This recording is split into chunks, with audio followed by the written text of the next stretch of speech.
제가 데려다 드릴게요. 저도 길 안... 태워요. 우리 기억 속에서, 상상 속에서... 안녕. Hold up.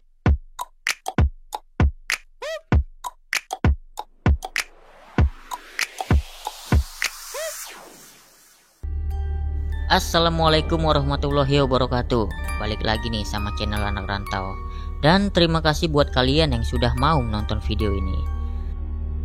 Oke, di kesempatan kali ini Anak Rantau akan membahas lagi nih sedikit alur cerita dari film yang berjudul Hansel and Gretel. Ya, film ini adalah film Korea yang bergenre horor yang dirilis pada tahun 2007. Film ini mengisahkan seorang laki-laki muda yang bernama Lee yang mengalami kecelakaan mobil dan tersesat di tengah hutan. Dan di hutan itulah dia bertemu dengan 3 orang anak kecil yang hidup bahagia di rumah mereka yang terletak di tengah-tengah hutan. Tapi di rumah itu, Lee menemukan banyak sekali nih fakta-fakta mengerikan di balik rumah tersebut. Lalu banyak juga keanehan yang dia temukan selama berada di rumah itu. Dan termasuk juga fakta yang menyatakan bahwa dia tidak akan pernah bisa keluar dari hutan itu dan harus hidup bersama anak-anak itu selamanya.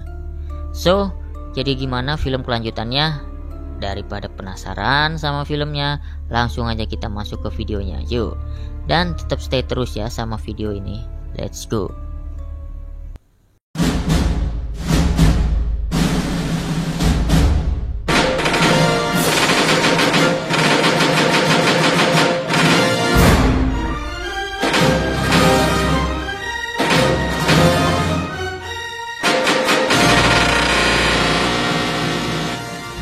Di awal film, terlihat seorang laki-laki yang bernama Lee sedang berkendara sambil menelpon istrinya yang sedang hamil, yang meminta Lee untuk segera menemuinya.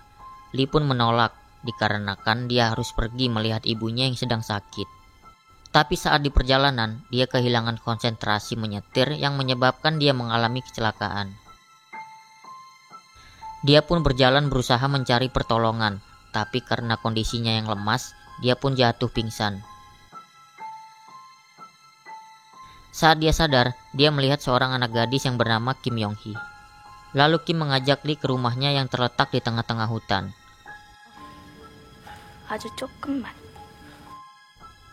Setelah sampai di sana, Lee bertemu dengan kedua orang tuanya. 죄송합니다. 암튼 저희 집에 오신 걸. Saat di dalam, ibunya yang bernama Su mengenalkan semua anggota keluarganya, yang dimana ada ayahnya yang bernama Yong, kakak laki-lakinya Man-buk, dan adik perempuannya Sun. Kemudian Lee mencoba untuk meminjam telepon di rumah itu, tapi ayahnya mengatakan bahwa telepon di rumah mereka sedang rusak dan mungkin besok akan diperbaiki. Keesokan paginya, Lee diajak makan bersama mereka sambil menanyakan apakah telepon sudah bisa digunakan. Tapi ayahnya mengatakan bahwa teleponnya masih belum bisa digunakan. Lee pun memutuskan untuk pergi dari rumah itu dan berpamitan kepada mereka semua. Saat di perjalanan, Lee tidak melihat tanda-tanda jalan untuk keluar dari hutan tersebut. Karena hari sudah mulai gelap, Lee akhirnya kembali lagi ke rumah itu dan meminta tolong agar bisa menunjukkan jalan keluar dari hutan tersebut. Tapi ayahnya yang tampak menyembunyikan sesuatu, beralasan tidak bisa menunjukkan jalan keluar dari hutan itu. Akhirnya, Yong dan Man-buk mengatakan akan membantu Lee untuk keluar dari hutan tersebut. 제가 데려다 드릴게요. 저도 길 알아요. Keesokan paginya, saat Lee terbangun, dia melihat anak-anak itu menangis, yang dimana ayah dan ibunya pergi meninggalkan mereka semua. Lalu kedua orang tuanya meninggalkan sepucuk surat untuk meminta tolong kepada Lee agar menjaga anak-anak mereka. Saat mereka sedang makan daging bersama, Lee meminta tolong pada Man-buk agar pergi bersamanya untuk menunjukkan jalan keluar dari hutan itu. Tapi Man-buk menolak, karena dia tidak bisa meninggalkan adik-adiknya di rumah sendirian. Dan akhirnya Lee pun memutuskan untuk pergi sendiri untuk mencari jalan keluar dari hutan itu. Saat di tengah-tengah perjalanan, Lee melihat sosok manusia di tengah hutan. Dan lagi-lagi Lee tidak berhasil menemukan jalan keluar yang membuat dia malah kembali lagi ke rumah itu. Lalu Lee menanyakan kepada mereka kalau dia bertemu orang di pohon di tengah-tengah hutan. Kemudian Yong mengalihkan pembicaraan meminta agar Li tetap tinggal bersama mereka. Li yang terus meminta pertolongan kepada Manbuk agar diberitahu jalan keluar dari hutan itu, karena dia sangat khawatir dengan keadaan ibunya. Hingga akhirnya Manbuk memberikan sebuah peta kepada Li menuju jalan keluar. Keesokan harinya, Li pergi mengikuti peta yang diberikan Manbuk. Tapi saat di tengah perjalanan, Li bertemu dengan sepasang suami istri yang tengah tersesat juga di hutan itu. Dan di sini Li bertemu dengan Manbuk juga yang akan membawa suami istri ini ke rumahnya. Li pun lantas langsung pergi meninggalkan mereka. Tapi lagi-lagi Li tidak berhasil keluar dari hutan itu dan kembali lagi ke rumah tersebut sambil marah-marah kepada Manbuk.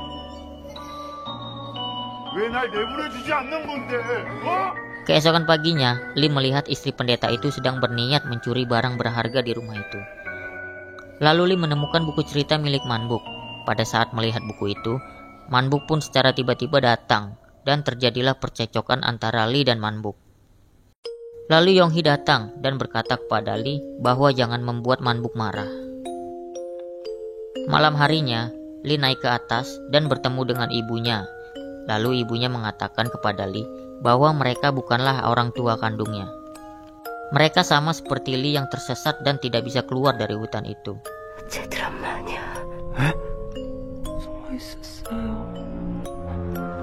Keesokan paginya, Li terbangun dan terlihat di ruang tamu istri pendeta sedang memarahi adiknya Manbuk. Saat istri pendeta mau memukul San, Li pun datang untuk menghalanginya. Manbuk yang terlihat sangat marah dengan perlakuan istri pendeta. Dia pun hampir saja membunuh istri pendeta tersebut. Tapi untungnya, Yong berteriak dan menghentikan perbuatan Manbuk. Malam harinya, Li naik lagi ke atas dan dia menemukan Su sudah berubah menjadi patung lilin. Kemudian Li bercerita kepada pendeta itu dan memperlihatkan Su yang telah berubah menjadi patung lilin. Tapi pada saat ingin menunjukkan, Su telah menghilang dan telah diganti Manbuk oleh sebuah boneka. Pendeta yang sangat marah dan mengatakan bahwa dia akan menguasai rumah itu dan menyingkirkan mereka semua. Pagi harinya pendeta itu berusaha mengambil hati mereka semua, sedangkan Li tampak sedang makan roti dan menemukan baju ayah palsu mereka di dalam kulkas. Dan ternyata baju itu pembungkus daging. Dia pun langsung teringat bahwa di rumah itu tidak ada makanan lagi selain roti. Tapi akhir-akhir ini mereka setiap hari telah memakan daging. Dan ternyata daging yang mereka makan selama ini adalah daging dari tubuh ayah palsunya. Saat Li sedang melamun, dia melihat Manbuk pergi ke hutan. Lalu Li mengikutinya sambil membuat jejak dengan potongan roti. Saat di jalan, Li menemukan istri pendeta sudah dijadikan pohon oleh Manbuk. Li pun lantas melanjutkan perjalanan untuk mengikuti Manbuk.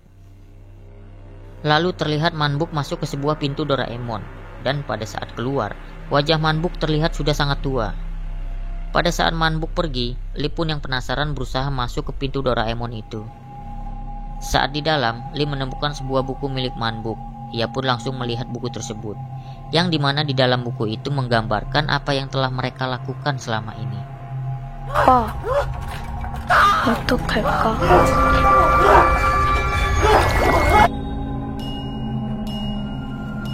참 이쁘네.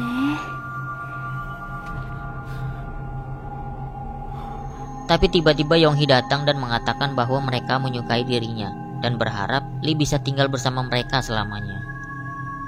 Saat Li menyalakan lilin kembali, dia pun sangat kaget karena melihat wajah Yonghee yang berubah menjadi tua. Yonghee pun mengatakan bahwa wajah mereka tua pada saat di dalam ruangan itu saja. Yonghee pun lantas langsung pergi meninggalkan ruangan itu. Kemudian Li melihat foto dan tanggal lahir mereka semua yang diperkirakan umur mereka sudah lebih dari 30 tahunan.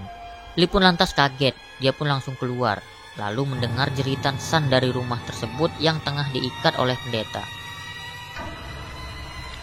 Manbuk yang terlihat marah, dia pun berhasil melumpuhkan pendeta dengan kekuatannya.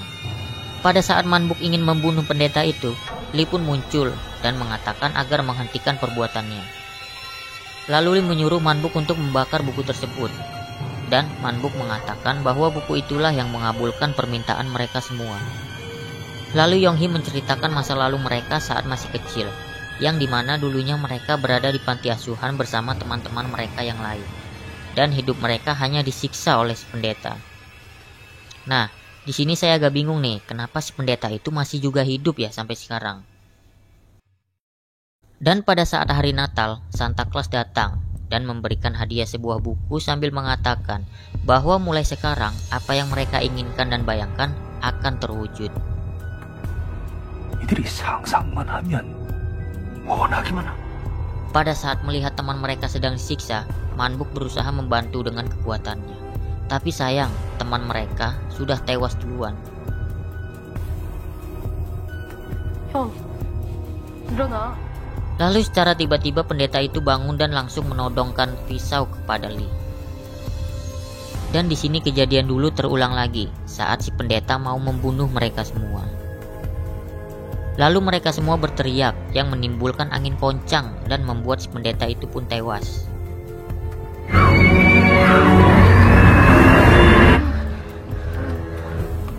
Kemudian Lee terlihat dipaksa oleh mereka agar tetap tinggal di rumah itu. Lee pun mengatakan bahwa istri dan ibunya sangat membutuhkannya. Pada saat Lee memeluk Yonghee sambil menangis, Yonghee pun merasakan kehangatan dari tulusnya kasih sayang Lee. Lalu Yonghee menyuruh Lee agar membakar kertas yang mereka gambar agar Lee hilang dari ingatan mereka semua. Lee pun lantas langsung membakarnya. 태워요. 우리 기억 속에서, 상상 속에서. 안녕.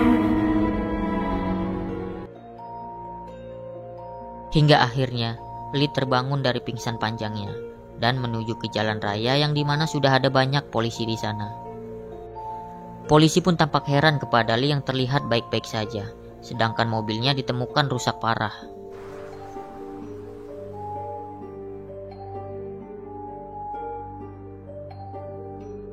Setelah 1 tahun kemudian pada saat malam Natal, Lee sudah hidup bahagia bersama anak dan istrinya.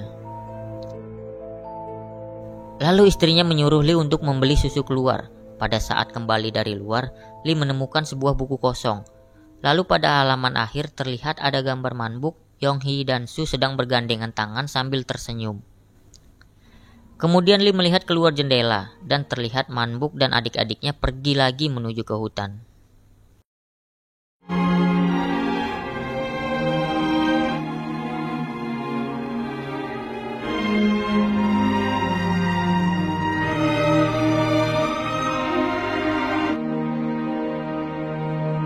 Dan film pun selesai.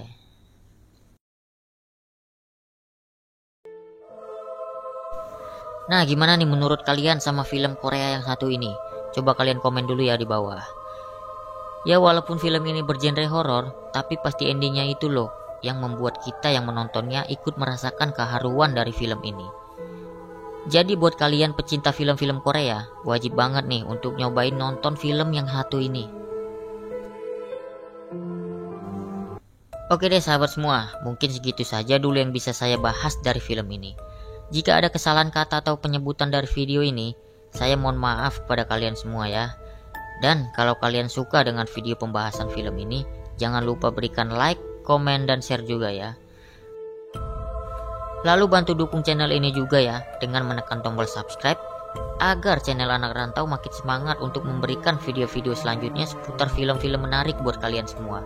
Oke? Dan saya akhiri video pembahasan ini dengan mengucapkan Assalamualaikum warahmatullahi wabarakatuh. See you next video.